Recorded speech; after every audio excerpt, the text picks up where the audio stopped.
ভাবছেন ছুটিতে কোথায় ঘুরতে যাবেন? চলে আসতে পারেন বাঙালির চেনা ঠিকানা দার্জিলিং থেকে মাত্র কয়েক কিলোমিটার দূরে অবস্থিত শিটং ও লামাহাট্টা ভ্রমণের জন্য। আর আপনি যদি সত্যি সত্যি প্রকৃতিপ্রেমী হন তাহলে আপনার এই জায়গাটা খুবই ভালো লাগবে। নমস্কার বন্ধুরা, আইকনিক ভিডিওতে তোমাদের সকলকে স্বাগত। আজকে আমার এই ভ্রমণের গল্পটি শিটং, লামাহাট্টা ও দার্জিলিং ভ্রমণের। প্রত্যেককে অনুরোধ রইল ভিডিওটা পুরোটা দেখার জন্য ও চ্যানেলটা সাবস্ক্রাইব করে নেওয়ার জন্য। আর যদি ভিডিওটা ভালো লেগে থাকে তাহলে লাইক, কমেন্ট, শেয়ার করতে ভুলবেন না। দার্জিলিং ভ্রমণের জন্য আমরা শিয়ালদা স্টেশন থেকে রাত্রেবেলা কামাখ্যা এক্সপ্রেসে করে এনজিপির উদ্দেশ্যে রওনা দিলাম। সময় এখন 12:40, প্রায় 1টা বাজতে যাচ্ছে। আমরা কামাখ্যা এক্সপ্রেসের মধ্যে আছি। শিটং ও লামাহাট্টা জায়গাটা যেহেতু দার্জিলিংয়ের পার্শ্ববর্তী জায়গা, তাই আপনাকে প্রথমে এনজিপি স্টেশনে যেতেই হবে। আপনি চাইলে অন্য যে কোনো ট্রেনের মারফতে এনজিপি স্টেশনে চলে যেতে পারেন।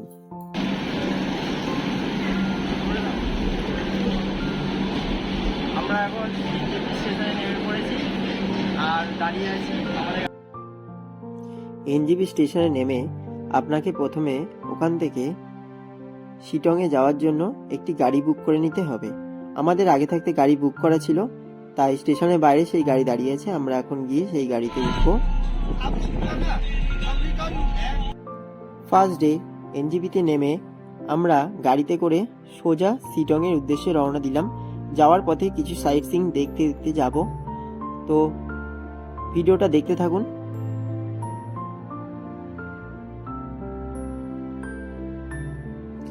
এনজিপি থেকে যাত্রা শুরু হওয়ার মাত্র 1 ঘন্টার মধ্যেই পাহাড়ের দেখা পেয়ে গেলাম। আর সুন্দর পাহাড়ি দৃশ্য দেখতে দেখতে আমাদের যাত্রা শুরু হলো।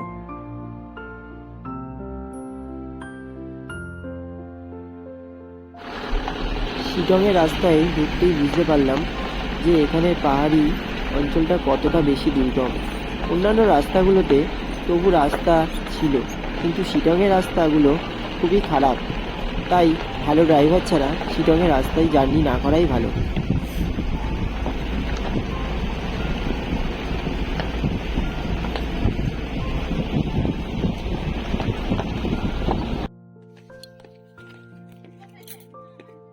আমরা শিটংয়ে চলে এসেছি, শিটংয়ের রাস্তাতেই আছি।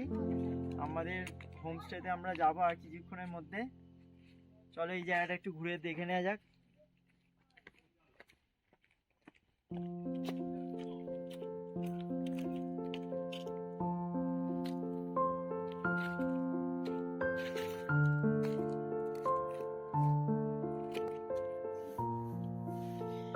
যদি আপনি অক্টোবর ও নভেম্বরে শিটংয়ে যান তাহলে এখানে প্রচুর ফুল দেখতে পাবেন। আর নানান কালারের ফুল দেখতেই পাচ্ছেন চারদিকে ফুটে আছে, খুবই সুন্দর লাগছে।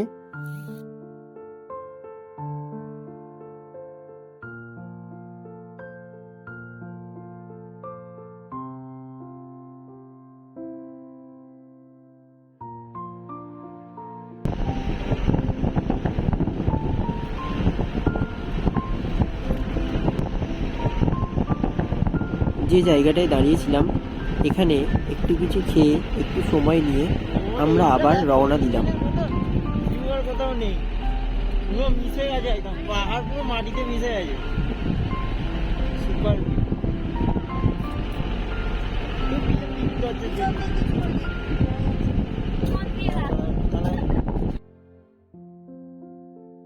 চলে এসেছি আহালদারা ভিউ পয়েন্টে। এখান থেকে আমরা সমস্ত দিকের পাহাড় ও সমস্ত দিকের ভিউটা খুব সুন্দর করে দেখতে পাবো। এইটা হচ্ছে আহালদারা ভিউ পয়েন্টের গেট। এখানে টিকিট কেটে আপনাকে ভিতরে যেতে হবে। টিকিট কাউন্টারে টিকিট কেটে আমরা ভিতরে গেলাম।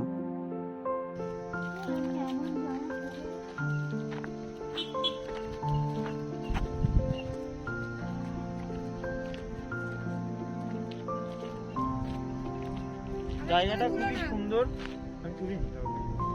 কালকে কিন্তু তুলবো। হ্যাঁ, জায়গাটা খুবই সুন্দর, দেখতেই পাচ্ছ। আর রাস্তাটা পুরো সাদা হয়ে আছে, না, এটা কোনো বরফে ঢেকে সাদা হয়ে নেই। এখানটা রাস্তাটা ঢালাই রাস্তা নয়, এমনি জাস্ট পাথর ছড়ানো আছে, ঠিক আছে। আর এমনি খুব ভালো লাগছে। এখানে উঁচুতে উঠলে একটা ভিউ পাওয়া যাবে, তো আমরা সেটার জন্যই যাচ্ছি।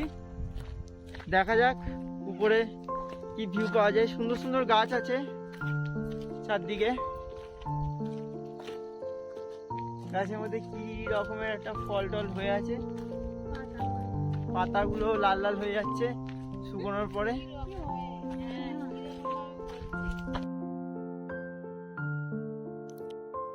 ভিউ পয়েন্টের ভিতরের জায়গাটা অনেকটা বড়, হেঁটে যেতে প্রায় অনেকটাই সময় লাগে, আর খাড়াই জায়গা, তাই একটু কষ্টকরও হতে পারে আপনাদের জন্য।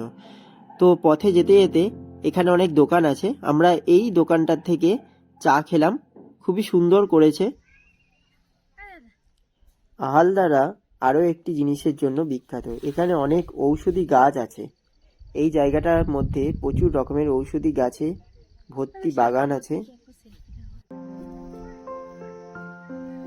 আমরা এখন পুরো 360 ডিগ্রি ভিউ পয়েন্টে আছি।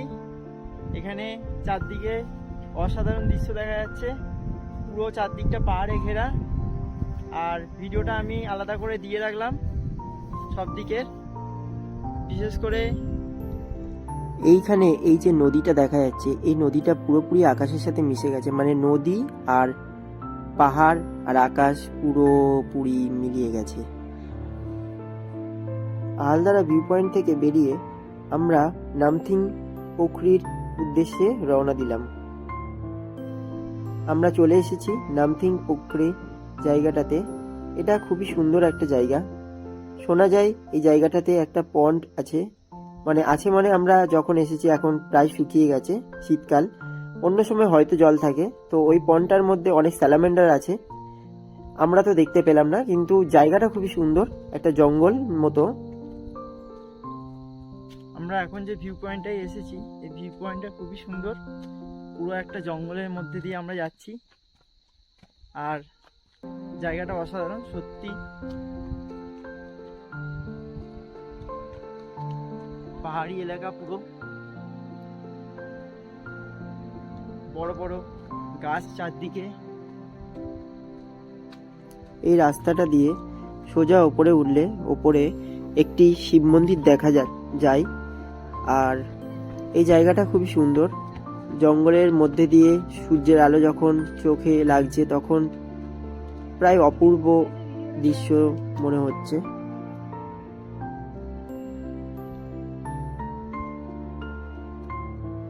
অসাধারণ জায়গা, দেখতেই পাচ্ছ তোমরা, অসম জায়গা, হেভি জায়গাতে এসেছি আমরা এখন।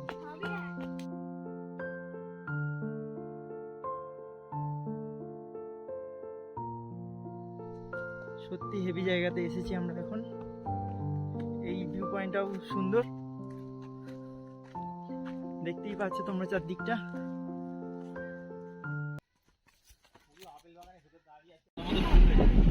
ভিউ পয়েন্ট থেকে বেরিয়ে সময়ের দিকে তাকিয়ে দেখি সময় প্রায় অনেকটাই হয়েছে, আর আমরা এবার যাচ্ছি সোজা হোমস্টের উদ্দেশ্যে, অর্থাৎ আর কোথাও দাঁড়াবো না, সোজা হোমস্টেতে যাব।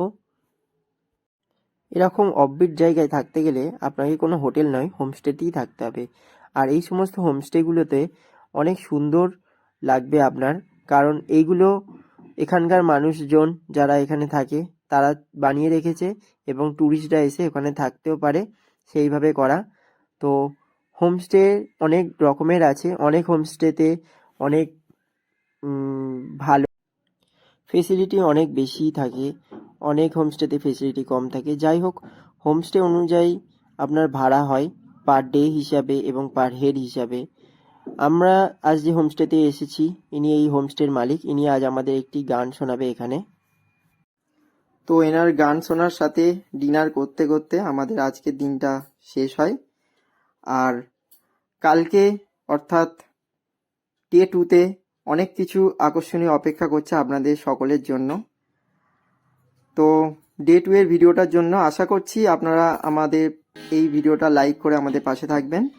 আর চলুন এনার গান দেখতে দেখতে আমার এই ভিডিওটা শেষ করলাম। अच्छा ठीक है आप कहिए ना।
বাহ, খুব সুন্দর হয়েছে, খুব সুন্দর হয়েছে।